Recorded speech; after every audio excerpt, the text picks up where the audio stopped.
Assalamualaikum warahmatullahi wabarakatuh. Perkenalkan, saya Vita Fatia Rizkia, NRP 2041-201022, dan rekan saya Renaldi Kusuma Nurdin, NRP 2041-201023. Kami dari kelompok 9B akan mendemokan prosedur penyelesaian persamaan diferensial pada studio instrumentasi pengendalian dan proses. Oke. Persamaan diferensial memainkan peran penting dalam berbagai bidang seperti matematika, fisika, listrik, teknik mesin dan sipil, dan pemodelan populasi biologi, serta ilmu-ilmu yang lainnya. Persamaan tersebut membentuk sarana yang kuat untuk memodelkan beberapa masalah teknik dan ilmiah. Dalam bidang teknik kimia, persamaan diferensial muncul dari kajian proses fisis dan kimia dinamis yang memiliki satu variabel bebas. Variabel tersebut dapat berupa variabel jarak, Z, atau variabel waktu, T, yang bergantung pada geometri sistem dan kondisi batasnya. Solusi analitik dari persamaan diferensial seringkali merupakan hal yang sulit atau bahkan tidak mungkin untuk didapatkan. Dalam beberapa kasus, biasanya terlalu rumit untuk melibatkan integral yang dapat dievaluasi hanya dengan menggunakan metode integrasi numerik. Karena itu, metode numerik sering dianggap sebagai alternatif yang kuat untuk memecahkan pemodelan persamaan diferensial. Namun, metode numerik biasanya membutuhkan banyak perhitungan dan evaluasi fungsi, sehingga memakan banyak waktu. Salah satu metode grafis yang efektif untuk memecahkan persamaan diferensial adalah Simulink. Simulink dipilih karena memiliki sifat tujuan umum dan penggunaannya yang luas dalam permodelan, simulasi, dan analisis sistem dinamik. Oleh sebab itu, tujuan dari studio IPP modul pertama adalah untuk menyelesaikan persamaan diferensial menggunakan Simulink serta mengetahui grafik hasil blok-blok diagram yang telah dibuat pada Simulink. Oke. Persamaan yang akan diselesaikan dengan Simulink berupa dua persamaan, yaitu yang pertama, DCA ber DT sama dengan min 2CA plus CB. Kemudian untuk persamaan yang kedua, DCB per DT sama dengan 3CA min CB. Untuk variabel dari kelompok kami, untuk nilai CA sama dengan 1,35 dan untuk nilai CB sama dengan 0,06. Langkah-langkahnya adalah sebagai berikut. Jadi, yang pertama kita buka MATLAB.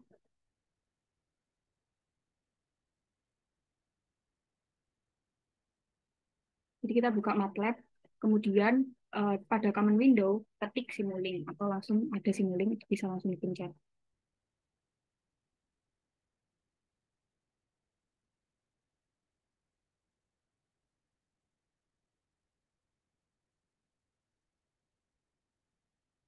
Oke, kemudian setelah tadi sudah mengeklik Simulink, kemudian di sini ada beberapa pilihan. Kita pilih untuk yang blank model. Nah, Lanjut. jadi setelah kita memulai MATLAB, selanjutnya pada command window ada Simulink, itu dibenares. Kemudian klik blank model untuk memulai dan merangkai persamaan pada Simulink. Hal ini membutuhkan sedikit waktu untuk loading.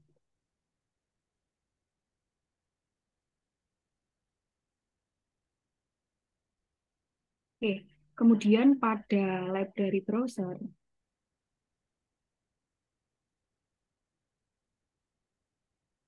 kita pilih yang Simulink, lalu commonly used blocks.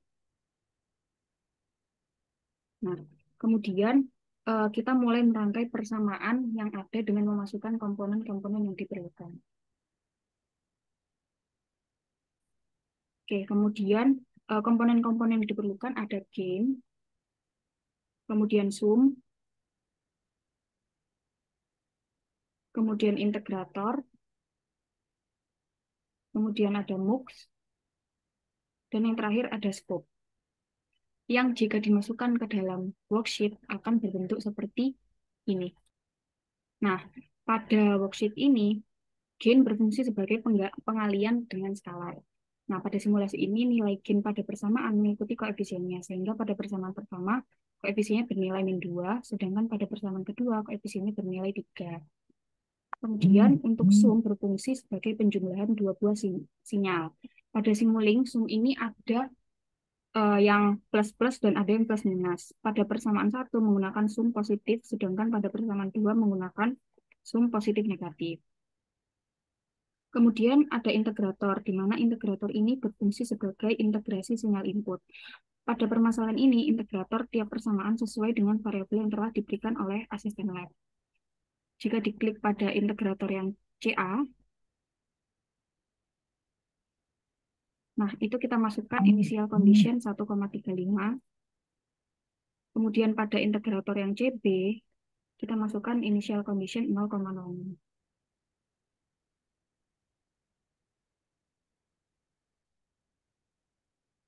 Oke, setelah tadi sudah dijelaskan fungsi dari gain dan juga integrator dan juga setelah dimasukkan nilai CA dan CB, kemudian kita sambungkan antar komponen tersebut dengan garis bantu. Jadi garis bantunya seperti ini. Kemudian mengisi data-data komponen sesuai dengan persamaan yang harus diselesaikan. Seperti tadi untuk nilai CA-nya diisi 1,35 dan untuk nilai CB-nya diisi 0,06. Nah, sebelum kita running, kita atur stop time-nya. Nah, seperti ini. Atur stop time-nya. Stop time ini berfungsi untuk memberhentikan simulasi ketika berjalan pada waktu yang sudah ditentukan. Nah, di sini kita pakai stop time-nya itu sekitar 10 detik. Nah, jika kita pakai 10 detik itu akan menghasilkan grafik yang gambarnya itu lebih bagus karena waktunya untuk jangka pendek. Sedangkan jika kita pakai untuk waktu yang panjang seperti misalnya stop time 100 itu akan untuk gambarnya akan lebih panjang.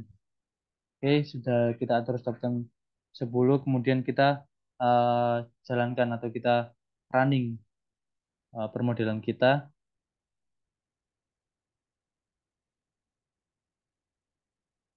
Nah, ini akan jalan untuk proses runningnya.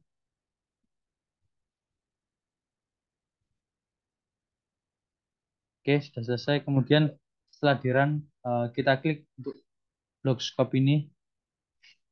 Kita klik 2 kali. Oke, di sini muncul grafik ya.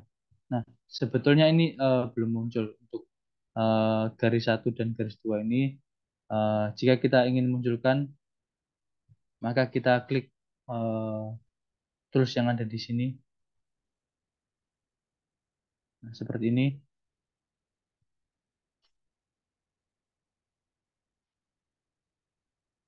Nah, di sini untuk hasil dari eh, hasil dari grafiknya kita dapatkan untuk temnya di garis yang pertama dia masih apa tadi namanya tadi apa Fit namanya Fit untuk garis yang pertama Osilasi.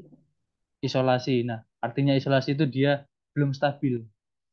Di garis yang pertama ini dia belum stabil atau belum ada titik pertemuannya antara CA dan juga garis CB. Kemudian di titik yang kedua ini sudah diartikan stabil antara CA dan CB bertemu di satu titik ketika waktunya di 7,5 detik seperti itu. Untuk hasilnya seperti ini untuk grafiknya.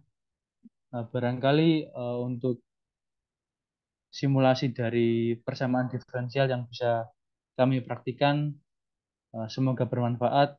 Kami akhiri. Wassalamualaikum warahmatullahi wabarakatuh.